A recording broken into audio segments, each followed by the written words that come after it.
Hello friends, welcome to ज्ञान stream. आज हम लोग अपने नॉर्थ अमेरिका के सेशन में आज हम लोग आगे देखेंगे western Cordillera of north America, यानी कि उत्तरी अमेरिका के पश्चिमी कॉर्डिलेरा के बारे में हम लोग आज स्टडी करेंगे।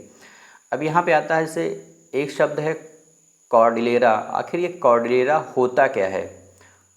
कॉर्डिलेरा को आप इस प्रकार से भी डिफाइन कर सकते हैं कि इसको आप कह सकते हैं एक शब्दों में कि ये पर्वतों के समूह को ही क्या बोलते हैं? कॉर्डिलेरा बोलते हैं। पर्वतों के समूह को बोलते हैं। ठीक, अब इसका निर्माण आखिर होता कैसे है? तो यहाँ इसका निर्माण जो होता है विभिन्न काल और विभिन्न क्रियाओं के द्वारा निर्मित पर्वतों के समूह को ही हम लोग क्या बोलते हैं? कॉर्डिलेरा बोलते हैं। ठीक है, तो आइए शुरू करते हैं।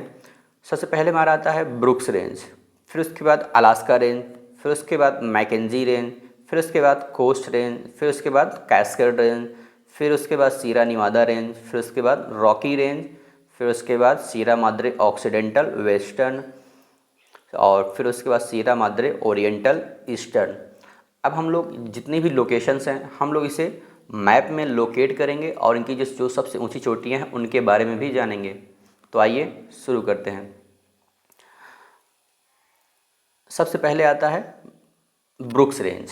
तो ब्रुक्स रेंज जैसे आपको अब तक नहीं, हम लोग जो 2 क्लासेस ले चुके हैं, जितने भी लोगों ने कंट्री थी उनको अच्छे से देखा और समझा, और उसके बाद जितने भी नहीं बे, गल्फ, बाइट, पेनिनसुला, आइलैंड हैं, सब हम लोग उनको अच्छे से समझे हैं।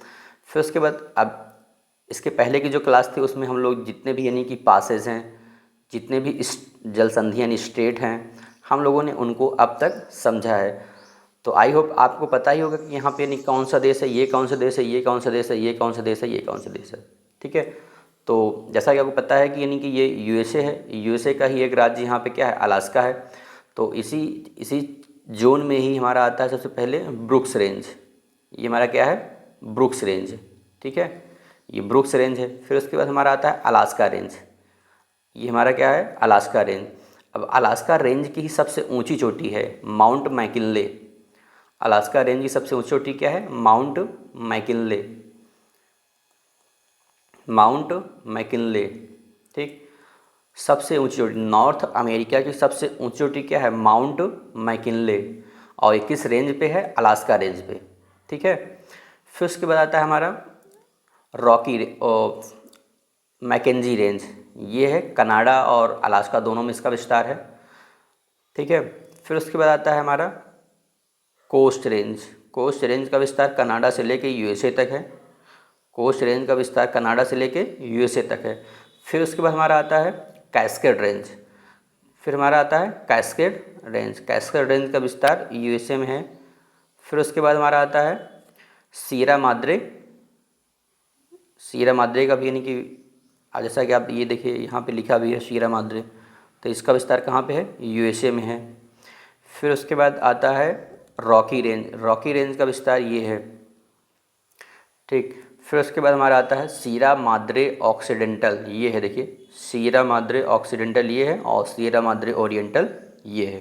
ठीक, जैसा कि अभी हम लोगों ने देखा कि नहीं कि जो हमारा अलास्का रेंज है, अलास्का रेंज सबसे ऊंची चोटी क्या है, माउंट मैकिनले। अलास्का रेंज की सबसे ऊंची चोटी क्या है, माउंट मैकिनले। फिर उसके बाद आता है हमारा कौन सा आता है, मैकेंजी रेंज, 3rd नंबर। फिर उसके बाद 4th पे कौन आता है, कोस्ट रेंज। कोस्ट रेंज की जो सबसे ऊंची चोटी है वो कौन सी है, कोस्ट रेंज की सबसे ऊंची चोटी, कोस्ट रेंज की सबसे ऊंची चोटी क्या है, माउंट लोगन। क्या है, माउंट लोगन। ठीक है, माउंट लोगन। लोगन जो है वो 2nd highest of north America कह सकते हो, यानी उत्तरी अमेरिका की जो दूसरी सबसे ऊंची चोटी है। उत्तरी अमेरिका की दूसरी सबसे ऊंची चोटी माउंट लोगन है। और अगर आप बोलो ये माउंट लोगन कहाँ पे है, कनाडा में है, तो कनाडा की सबसे ऊंची चोटी क्या है, माउंट लोगन। ठीक, माउंट लोगन की दो विशेषताएं हैं। माउंट लोगन जो है नॉर्थ अमेरिका का दूसरी सबसे ऊंची चोटी है, दूसरी सबसे ऊंची चोटी है नॉर्थ अमेरिका की। और माउंट लोगन जो है कनाडा की सबसे ऊंची चोटी है। ठीक, जैसे यहाँ पे हम लोगों ने देखा था, ये हमारा क्या था, अलास्का रेंज पे कौन सी चोटी थी? माउंट मैकिनले थी। माउंट मैकिनले नॉर्थ अमेरिका की सबसे ऊंची चोटी है। ठीक, फिर उसके बाद हमारा आता है ये चौथा हमारा कौन सा था? कोस्ट रेंज था। फिर पाँचवा हमारा है कैस्केड रेंज। पाँचवा हमारा क्या है? Cascade range. अब कैस्केड रेंज पे यानी 3 चोटियाँ हैं। कैस्केड रेंज पे 3 चोटियाँ हैं, इनका हमें क्रम पता होना चाहिए, ये इम्पॉर्टेंट है। जैसे ये मान लीजिए कि यहाँ पे ये कैस्केड रेंज है।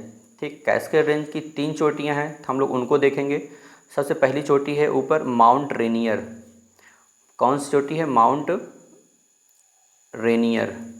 फिर माउंट हुड, फिर Mount Shasta. Mount Hood, Mount Rainier, Mount Rainier, Mount Hood, Mount Shasta, ये इसका क्रम है। ठीक है, तो यहाँ पे हम लोग मार्क कर देते हैं Mount Rainier, Mount Hood, Mount Shasta, ये इनके क्रम हैं। ठीक, अब यहाँ पे जो माउंट रेनियर है, माउंट रेनियर जो है वो यूएसए की सबसे ऊंची चोटी है। माउंट रेनियर जो है यूएसए की सबसे ऊंची चोटी है। फिर उसके बाद हमारा आता है सियरा निवादा। सियरा निवादा एक प्रकार का ब्लॉक पर्वत है और ये नंबर 6 पे आता है। सियरा निवादा एक प्रकार का ब्लॉक पर्वत है, एक प्रकार का ब्लॉक पर्वत है और इसकी सबसे ऊंची चोटी है माउंट विटनी। इसकी सबसे ऊंची चोटी क्या है? Mount Whitney. ठीक, और ये जो है यूएसए की सेकंड हाईएस्ट है। यूएसए का दूसरी सबसे ऊंची चोटी है माउंट विटनी। माउंट विटनी कहाँ पे है? सियरा निवादा एक प्रकार का क्या है? ब्लॉक पर्वत है।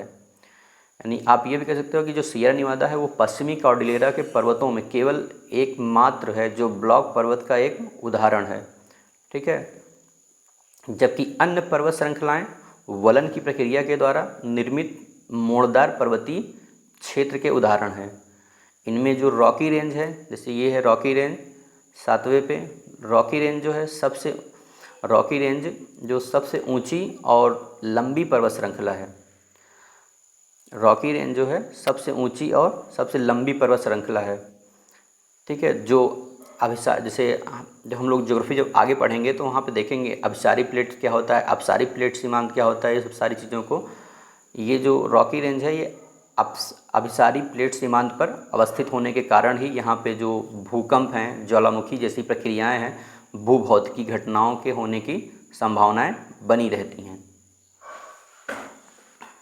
ठीक है, फिर उसके बाद आता है हमारा आठवां जो आता है।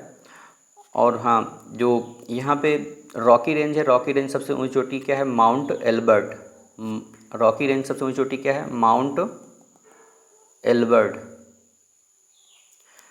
रॉकी रेंज सबसे ऊंची चोटी क्या है? Mount Elbert. फिर उसके बाद हमारा आता है सीरा माद्रे ऑक्सीडेंटल, सीरा माद्रे ओरिएंटल।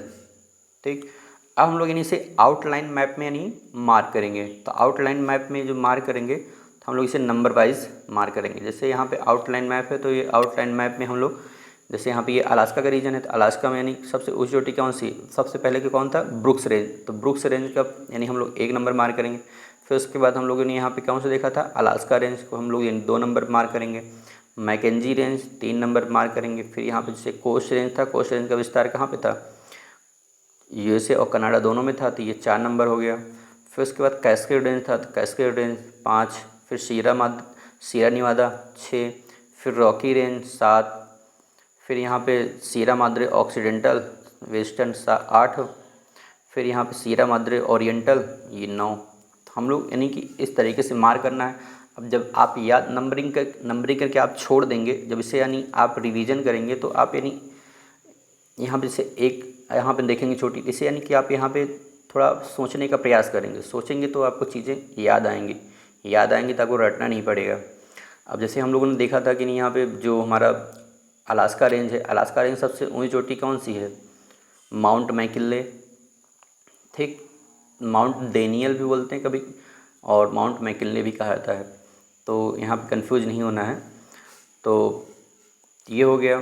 फिर उसके बाद यहाँ पे कोस्ट रेंज था। कोस्ट रेंज सबसे ऊंची चोटी क्या है? माउंट लोगन। माउंट लोगन जो है उत्तरी अमेरिका का द्वितीय सबसे ऊंची चोटी है और कनाडा की सबसे ऊंची चोटी है। ठीक। फिर उसके बाद हमारा आता है ये कैस्केड रेंज। कैस्केड रेंज जो है, कैस्केड रेंज सबसे ऊंची चोटी क्या है? कैस्केड रेंज पे यहाँ जो क्रम है, Mount Rainier, Mount Hood, Mount Shasta, ये तीनों को हमें याद रखना है क्रम से। ठीक। यानी सबसे ऊपर माउंट रेनियर, फिर माउंट हुड, माउंट शैस्ता, ये क्रम हमें पता होना चाहिए। फिर उसके बाद हमारा आता है सीरा निवादा। सीरा निवादा की सबसे ऊंची चोटी क्या है? Mount Whitney. सीरा निवादा सबसे ऊंची चोटी क्या है? Mount Whitney. फिर रॉकी रेंज। रॉकी रेंज सबसे ऊंची चोटी क्या है? Mount Elbert. Mount Elbert. फिर उसके बाद सीरा माद्रे ऑक्सीडेंटल, फिर सियरा माद्रे ओरिएंटल। ठीक। तो आज के लिए इतना ही।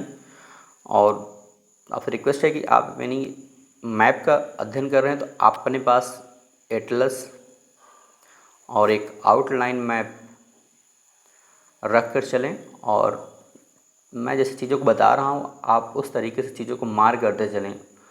और मेरा इतना बिलीफ है कि ये चीज़ें आपको यूज़फुल लगेंगी, क्योंकि मैं भी यानी अध्ययन कर रहा हूँ अभी, एक एस्पायरेंट ही हूँ।